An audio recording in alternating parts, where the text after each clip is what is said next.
অবলম্বন বানানি বিধবা হয়ে বেটা জন্মাইছে সাগর প্রমাণ রয়েছে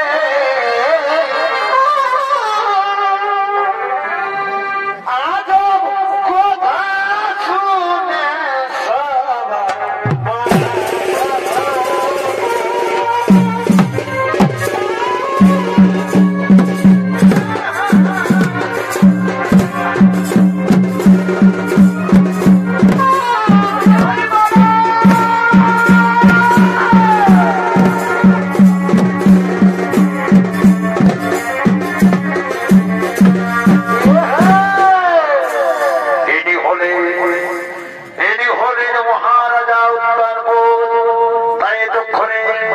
আপনাদের মহানায়কের মুখ্যমন্ত্রী এই মহারাজা উত্তরপতির ভূমিকায় যে নিত্য অভিনয় করে দেখাবেন ইনি হলেন অসহায় পরিবর্তন কর্মকারের প্রিয় সাথী নৃত্যশিল্পী বিধান চন্দ্র রায়।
সেনাপতি সৈন্যগণ, আজ আমার মন বড়ই চঞ্চল। তাই সরাসরি আমার মন্ত্রী সেনাপতি সৈন্যগণ, আজ সবার কাজ কিছু হবে না। যাও যাও আমার মন্ত্রী সেনাপতি সৈন্যগণ, তোমরা সবাই নিজে নিজে ঘুরে ফিরে যাও। তোমরা সবাই আমাকে একটু একা থাকতে দাও, আমাকে একটু একা থাকতে দাও, আমাকে একটু একা থাকতে দাও।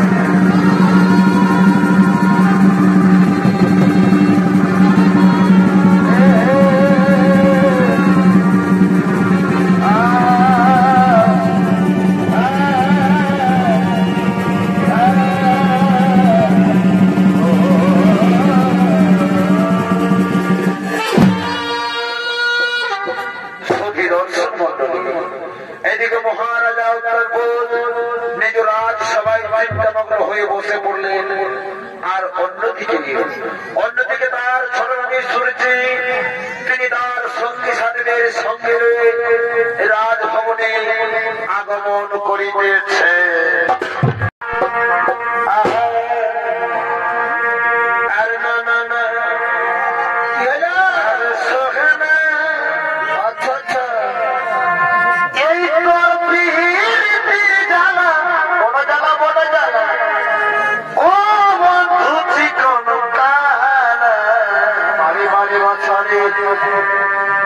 এগো আর সহে না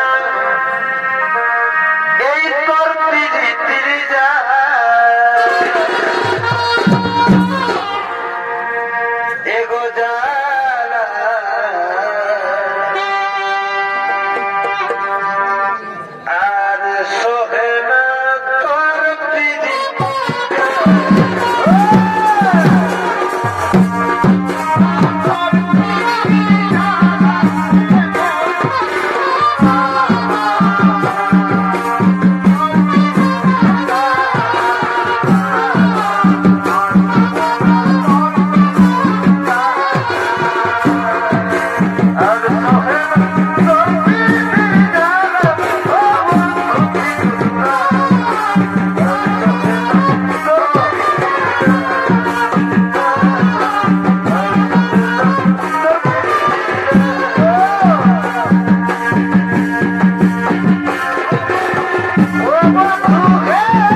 মনোবাসনা করিব আমি নিশ্চয়ই তোমার মনোবাসনা করিব বলে শোনো মহারাজ তার আগে তুমি আমার কাছে করো সত্য অঙ্গীকার আমি যাহা বলিব তুমি তাহাই পালন করবে মহারাজ তুমি তাহাই পালন করবে একই কথা প্রিয়া কি এমন কথা যার জন্য তোমার কাছে আমাকে সত্য অঙ্গীকার করতে হবে যার জন্য তোমার কাছে আমাকে সত্য অঙ্গীকার করতে হবে হ্যাঁ মহারাজ আগে তুমি আমার কাছে কোনো সত্য অঙ্গীকার তারপর আমি আমার মনের কথা তোমার নিকটে বলবো মহারাজ তারপর আমি আমার মনের কথা তোমার নিকটে বলিব প্রিয়া সুরজি তাই হবে ওগো প্রিয়া আজ আমি তোমার কাছে করছি সত্য অঙ্গীকার শান্তি দেবো চন্দ্র সূর্য শান্তি দেবো আকাশ আজ আমি মহারাজ কাছে করছি সত্য অঙ্গীকার আজ আমি আপনাকে আমি তাকে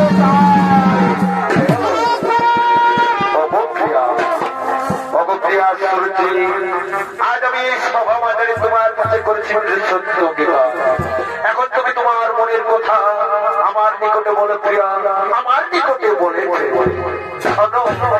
শোনো মহারাজ তুমি যখন আমার কাছে করেছো সত্য অঙ্গীকার তখন আমি আমার মনের কথা তোমার কাছে বলে ফেলি মহারাজ তোমার কাছে বলে ফেলি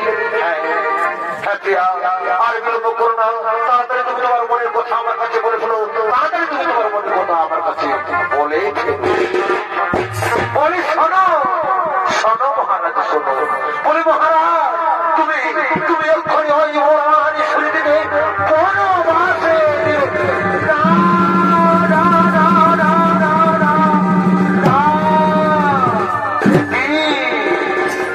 একই কথা বলছো প্রিয়া বড় রানী শুনে থেকে বনবাসে দেব না তা হয় না প্রিয়া বড় রানী শুনিতে আমার কাছে কোন দোষ কোন অপরাধ করবে আমি তাকে বনবাসে দিতে পারবো না তুমি আমায় ক্ষমা করে দাও তুমি আমাকে ক্ষমা করে দাও কি বললে মহারাজ তুমি আমার কাছে পরিশুদ্ধের সত্য অঙ্গীকার তুমি যদি আমার কথা না রাখবে তাহলে তুমি গান করে শুনে রাখো মহারাজ আমার তো জগতে যেতে যাইবে আমি সেই দিকে দেবো আমি সেই দিকে চলে যাবো তারাও প্রিয়া হোক প্রিয়া তুমি আমার অন্তরতম তুমি আমার হৃদয় ধরা দো তোমাকে ছাড়া আমি বাঁচতে পারবো না প্রিয়া তোমাকে ছাড়া আমি বাঁচতে পারবো না হোক প্রিয়া আমি যেমন তোমাকে ছাড়া বাঁচতে পারবো না তেমনি বিনা দোষে বিনা অপরাধে আমি কেমন করে বড় আমি শুনে থেকে বনবাস করবো তুমি আমায় বলে দাও আমি কেমন করে তাকে বনবাস করবো শোনো মহারাজ শোনো এক আকাশে যেমন দুটি চাঁদ থাকে না তেমনি এক রাজার গৃহে দুটি রানী থাকতে পারে না মহারাজ বলে মহারাজ তুমি যদি আমার কথা না রাখিলে তাহলে আমি তো পূর্বেই বলে দিয়েছি আমার তো যেতে চাইবে আমি সেই দিকে চলে যাবো দাঁড়াও প্রিয়া আমি তোমার কথা যোগ্য করে করিও পারো আমি তোমার কথা না করবো ওরে আমার মন্ত্রী সেনাপতি সৈন্য তোমরা কে কোথায় আছো তোমরা সকলে কান খুলে শুনে রাখো আমার আদেশ তোমরা এক্ষুনি আমার বড় রানী শুনে দেবে বনবাসে পাঠিয়ে দেবে বনবাসে পাঠিয়ে দেবে অগপ্রিয়া সূর্যি আজ আমি তোমার কথা অক্ষর অক্ষর করছি পারো তুমি এখন খুশি হয়েছো না প্রিয়া তুমি এখন খুশি হয়েছো হ্যাঁ হ্যাঁ মহারাজ আজ আমি বেজাই খুশি আজ আমি বড় রানী শুনে থেকে দিয়েছি বনবাস তাই তো এই রাজভবনে মহারাজ আমি তোমার কাছে একান্ত আপন করে পেয়েছি তাই তো এই রাজভবনে আজ আমি তোমাকে একান্ত আপন রেখে আজ তোমার সাথে আমাকে নাচতে গানতে মন চাইছে মহারাজ আমার নাচতে গাইতে মন চাইছে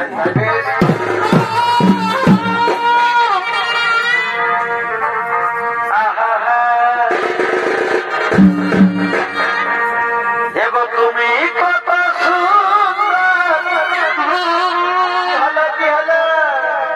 আর সে তো জানো না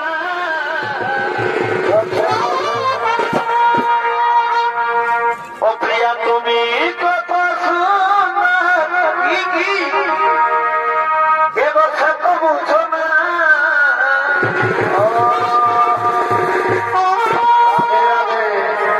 আর কখনো কি আইনাতে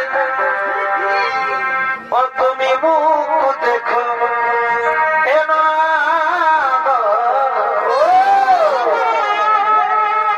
ও বলি কখনো কি আইনাতে মুখ দেখো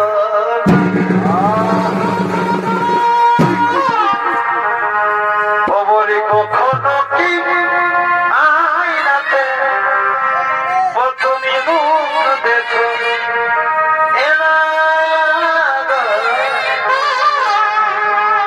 কখনো কি আইনাতে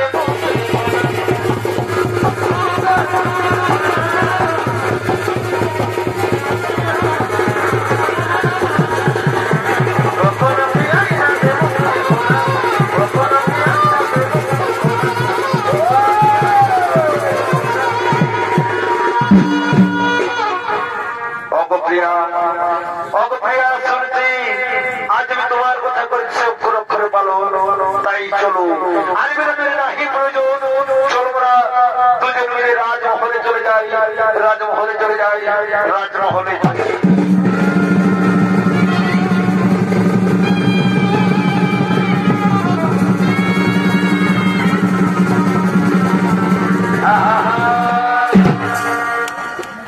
দর্শক মন্ডল মহারাজা তার ছোট রানী সুরুচির কথা মতো মন্ত্রী সেনাপতিদের সঙ্গে বড় রানী সুরুচিকে বনবাসে তাই হতভাগিনী সুরুচি আজ বনবাসে কাঁদতে কাঁদতে আগমন করিতেছে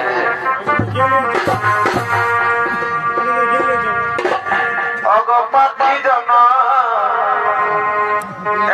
দয়া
কোথায় গেলে আমি একটু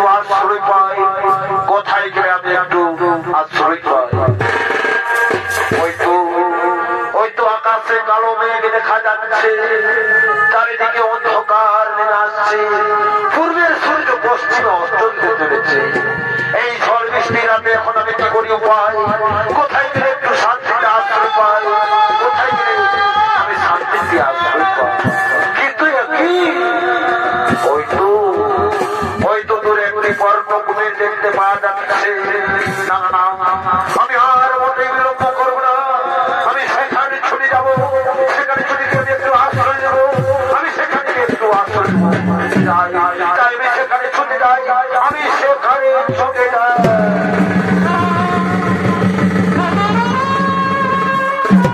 বলি ওগো, কে আছো? কে আছো এই পর্ণকুটিরের ভেতরে? আমাকে এই ঝড় বৃষ্টির হাত থেকে একটু আশ্রয় দাও না গো, আমাকে একটু ঝড় বৃষ্টির হাত থেকে আশ্রয় দাও। এই গভীর জঙ্গলে কে যেন চিৎকার করে বলছে, ওগো কে কোথায় আছো? এই ঝড় বৃষ্টির হাত থেকে আমাকে একটু আশ্রয় দাও। কিন্তু এই অরণ্যে আমি ছাড়া আর অন্য কেউ বাস করে না। আমি আর পর্ণকুটিরের ভেতরে থাকবো না। বিপদ হয়েছে কিনা, আমি এগিয়ে যাই, এগিয়ে যাই, এগিয়ে যাই।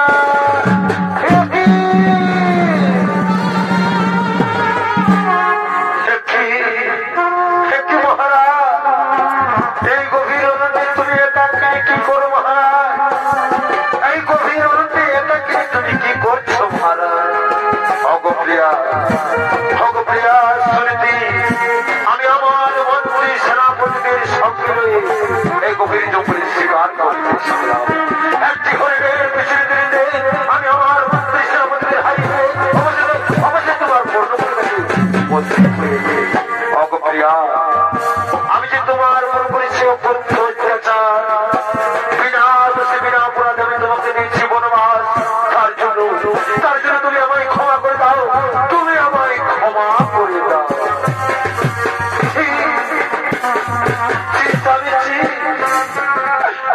কথা বলে তুমি আমায় ছোট করে দিও না গো স্বামী। আমার স্বামী দেবতা, স্বামীর দেওয়া শাস্তি নারীর পরম সৌভাগ্য। কিন্তু আমার স্বামী দেবতা না জীবন রাজ সিংহাসন, না জীবন কুসুম সজ্জা, তাই তোমাকে কোথায় বসতে দি স্বামী? তাই এসো, এসো, তুমি তো আমার পর্ণকুটিরের ভেতরে আসছো স্বামী। স্বামী চলো, চলো, তুমি আমার পর্ণকুটিরের ভেতর চলো স্বামী। আমি আমার সারে আচর মাটিতে পেটে দিই, তুমি আচর বসে বিশ্রাম করবে স্বামী। হ্যাঁ শুনেছি, তবে তাই করো। চলো, আমরা দুজন মিলে তোমার পর্ণকুটিরের ভেতরে চলে যাই, পর্ণকুটিরের ভেতরে চলে যাই। হ্যাঁ, আমরা দুজন মিলে এই কুটিরে বিশ্রাম করবো, বিশ্রাম করবো, বিশ্রাম করবো। একই শুনেছি, মনে হচ্ছে ভোর হয়ে গেছে। হ্যাঁ, সত্যই তো ভোর হয়েছে। না না, তুমি আর আমার বাধা দিও না, আমি এখন আমার রাজমহলে ফিরে যাবো। শুনেছি, আমি এখন আমার রাজমহলে ফিরে যাই।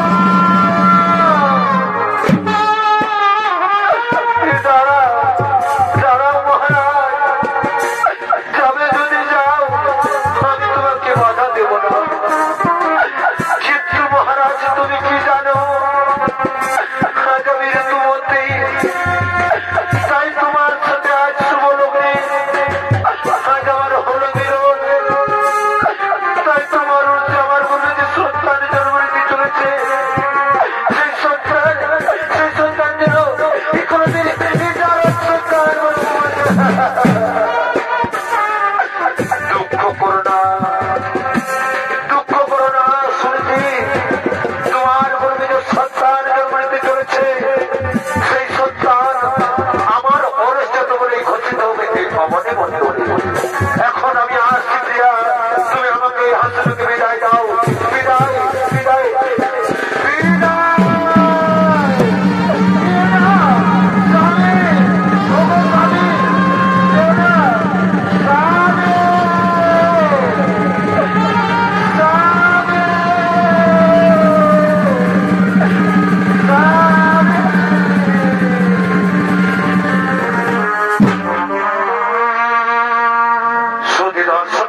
স্মৃতির পূর্ণ কুটিরে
অন্যদিকে মহারাজা উত্তরবোধ এবং তার সন্তানী সুরজি এবং তাদের আর পুত্র সন্তান উত্তম তারা একসাথে রাজমহলে আগমন করিতেছে।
আমার মাতার নাম হলো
সুতরাং তোমার বিচার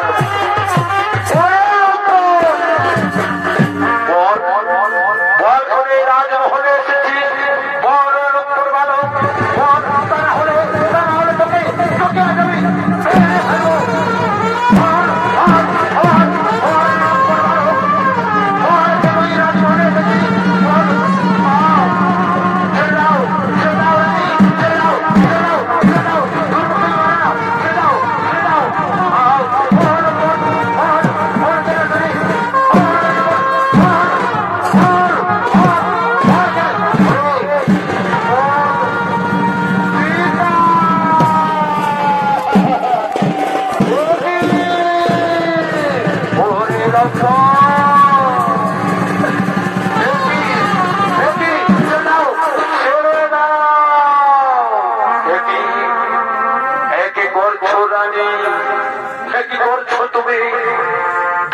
তুমি এমনি ভাবে মারছো কেন?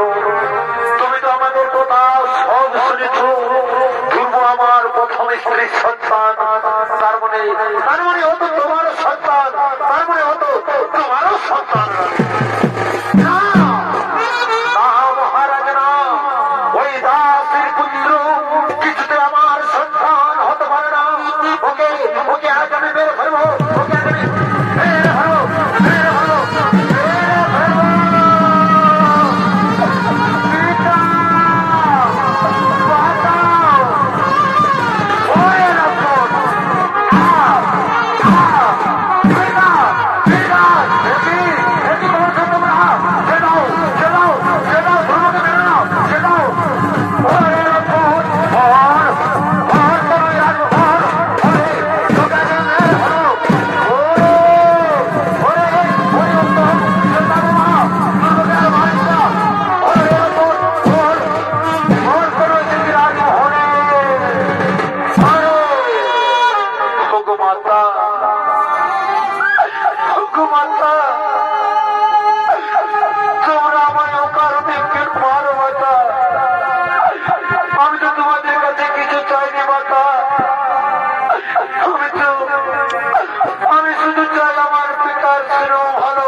ওরে ওরে তুই আমার ভাষণ, তুই আমার এই দুশ্মন।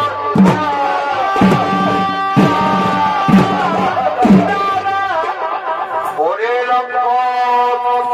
আমি তোর মতলব বসে না পারি না। তুই আমার পিতাকে ভুলিয়ে ভালিয়ে এই রাজ্যের রাজা হতে চায়।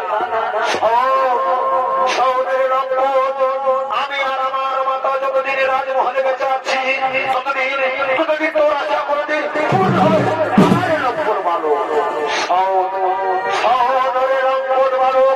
আমি তাকে পরিষ্কার জানিয়ে দিচ্ছি, যেদিন তুই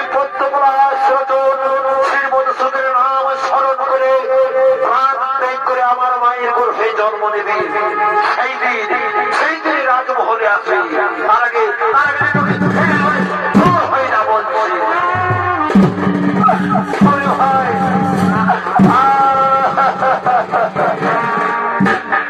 ঠিক আছে ভাই, আমি আর রাজমহলে কোনদিন ফিরে আসবো না রে ভাই। আমার সাথীরা চলো আমরা আমাদের পর্ণ কুটিরে ফিরে যাই।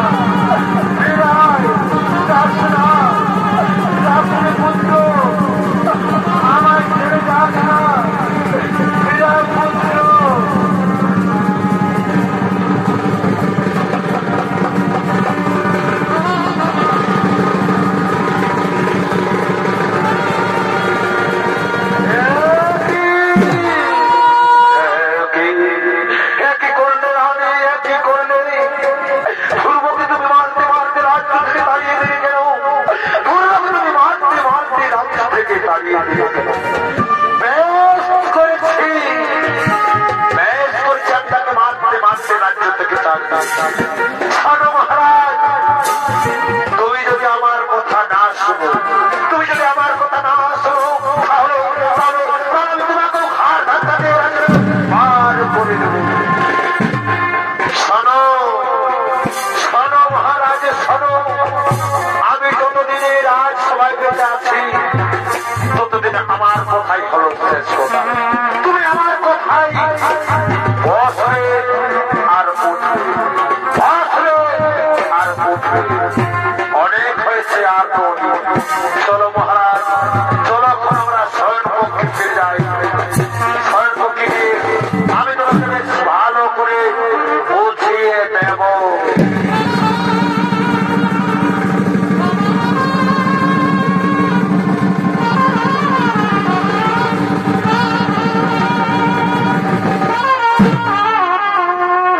দর্শক মন্ডল, মহারানী শুনেছি ধ্রুবকে রাজ্য থেকে চাবুক মারতে তাড়িয়ে দেয়, আর অন্যদিকে ধ্রুবর মাতা ধ্রুবকে দেখতে না পেয়ে রাখতে আগমন করছে।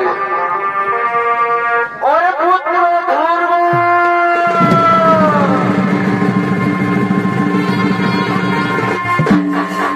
মা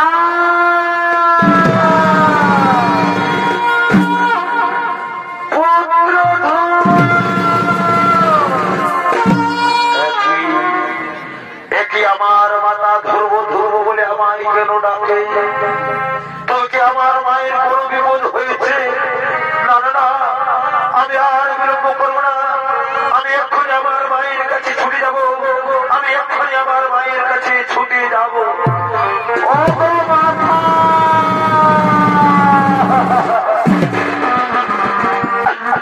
মাতা, তুমি আমায় ধ্রুব বলে কেন ডাকো মাতা? এই তো আমি তোমার কাছে এসেছি মাতা। বলো মাতা, কিসের লাগে তুমি আমায় ধ্রুব বলে ডাকো? বলি আমার নয়নের মনে, আমি তোকে কেমন করে বোঝাই বাবা? এই জগতে তুই ছাড়া আছে আমার কেউ নেই পুত্র। তোকে আমি একদিন না দেখতে পেলে আমি যে সাতদিন থাকতে পারি পুত্র। তাই বাবা, তুই আমার বুকে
মাতা তুমি আমায় বলে দাও না মা, পদ্মকলা শ্রীমধুসূদন কোথায় থাকে মাতা? আমার ছোট মা আমায় বলেছে মাতা, আমি যেদিন পদ্মকলা শ্রীমধুসূদনের পাইব শোনো, সেদিন আমি তোমার চোখে চোখে আমি হবো এই মহারাজ পুত্র। আমি যে তাকে দিন রাত রাখি বাবা, সে তো আমার যাকে কোনদিনই সারা দেয়নি পুত্র। তুই তো বুঝবার বাবা, সে কি তোর যাকে সারা দেবে পুত্র? এই না পুত্র না, সে আমাদের যাকে সারা দেবে। কিন্তু মাতা আজ আমিও দেখতে চাই মাতা, আমার যাকে সারা দিয়ে পদ্মকলা সদস্যের মধুসূদন কেমন করে না আসে থাকতে পারে মাতা। তাই এসো এসো মাতা এসো, তুমিও আমার সাথে একসাথে পদ্মকলা সদস্যের মধুসূদনের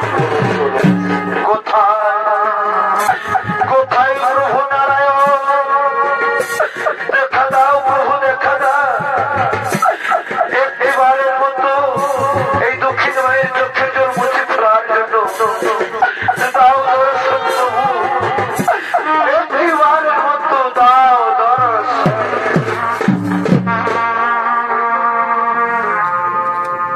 ওরে হা কৃষ্ণ করুণা সিন্ধু দীনবন্ধু জগৎপতি গোপেশ্বর গোপিতা রাধাকান্ত নমস্তুতে।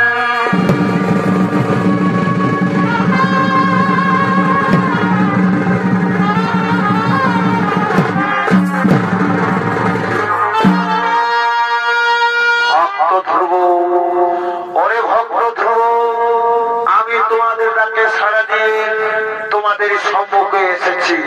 অঠভক্ত নয় পেলে তাকে দেখো, আমি তোমাদের সম্মুখে দাঁড়িয়ে রয়েছি। এসেছেন মোর ভক্ত বাঞ্ছা কল্পতরু, তুমি যদি সত্যি আমাদের ডাকে সাড়া দিয়ে এসে থাকো প্রভু, তাহলে আমাদের শত কোটি প্রণাম করো গ্রহ তথাস্তু। বলো ভক্ত কিসের লাগিয়া আমায় করছে শোনো? অগো অন্তর্যামী, তুমি তো সব জানো বিধাতা। আমার পিতা আমার মাতা একদিন মৃত্যু উপবাস দিয়ে রাজপ্রাসাদ থেকে বনবাস দিয়েছি, আর আজ যখন আমি আমার পিতার কাছে যাই তখন আমার ছোট মা আমাকে চাবুক মারতে মারতে রাজ্য থেকে দাঁড়িয়ে আর বলেছে আমি নাকি যেদিন পদ্মকলা শ্রীমধুসূদনের পাইব সেদিন নাকি আমি আমার মায়ের চোখের জল মুছে দিয়ে আমি হব এই রাজ্যের মহারাজা ধ্রুব, আমি হব এই রাজ্যের মহারাজা ধ্রুব। তথাস্তু তথাস্তু ভক্ত, আমি তোমাকে আশীর্বাদ করছি, তুমি হবে এই রাজ্যের মহারাজা ধ্রুব। তুমি ৭,০০০ বছর ধরে রাজত্ব করবে, সন্তানে নেই পালন করবে তুমি তোমার প্রজাকে, তারপর তুমি তোমার মাতার সাথে স্বর্ণতে চড়ে গোলক ধামে চলে যাবে। স্বর্ণভক্ত, আমি তোমাকে আরো আশীর্বাদ করি, আকাশ মার্গে থাকবে তুমি ধ্রুব তারা হয়ে, আর এই সংসারের সকল নরনারী প্রতিদিন তোমায় দেখে সন্ধ্যা আরতি করবে। এই আমার আশীর্বাদ রইল, এই আমার আশীর্বাদ। প্রণাম প্রণাম তো জন্য প্রভু নারায়ণ, প্রণাম প্রণাম প্রণাম।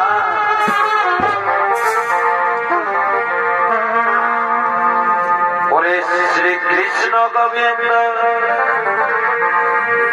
এই হরে